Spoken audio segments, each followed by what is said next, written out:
Hello, investors and traders, and welcome to the Midweek Report. I'm AJ Monte, and this is a daily candle chart of the Dow Jones Industrial Average ETF, ticker symbol DIA.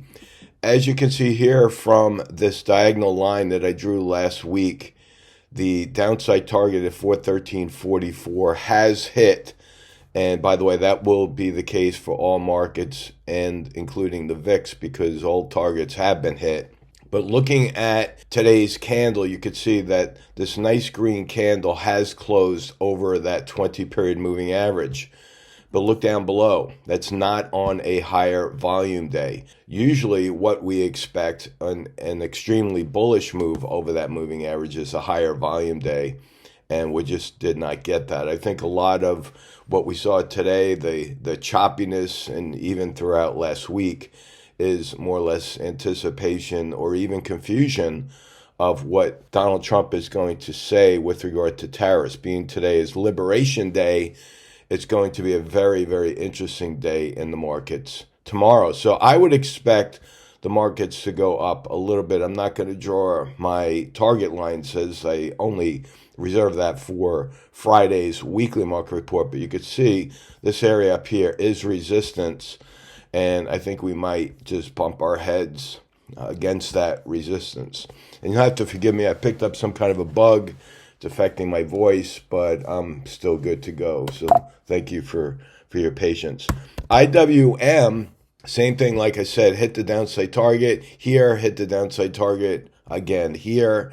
But this candle here has a slightly higher volume. Although it did not close over the 20-period moving average, I think we could expect to see that tomorrow. So again, prepare yourself for a possible rally over the 20. Remember, there is resistance up here as well from the last pivot point lower.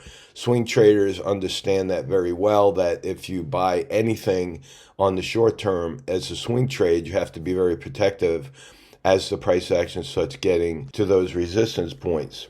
So moving on to QQQ, again, you're going to see the same thing, except the drop in volume once again.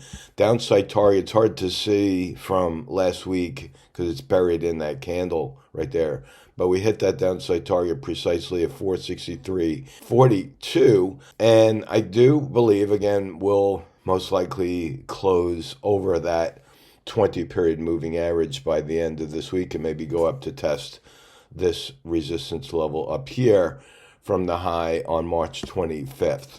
Moving along with SPY, same story. We've got downside target, again, buried in the candle right there. That downside target did hit at 551.51. Pivot up here on a higher low, higher high.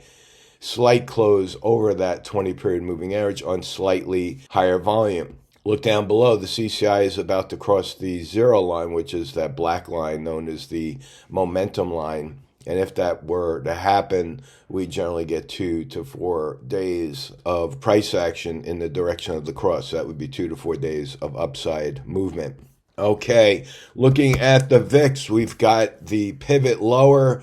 We hit that upside target precisely right here. That was an upside target of 2278. And now we have this long shadow candle here. And yesterday, that's a shooting star. That is a half signal, by the way. A higher high, but a lower low is a half signal. It's half of a pivot. Had we had a lower high, that would have been the full pivot. But it's a half signal, and we still have a close below that 20-period moving average. So I am expecting the VIX to drop just a little bit. Stay tuned on Friday for the weekly market report, where I'll draw my official target lines that stay in place and are recorded. You can see for the brand new folks, if you go back and look at all these diagonal lines that you see here, those are previous targets that were drawn on my Friday reports. And for the VIX, 100% of those targets have hit. It's pretty incredible, but you also have to understand that the VIX is an oscillating index. It's not a stock that trends. So it's a little bit easier to get your targets hit on the VIX because it oscillates, like I said.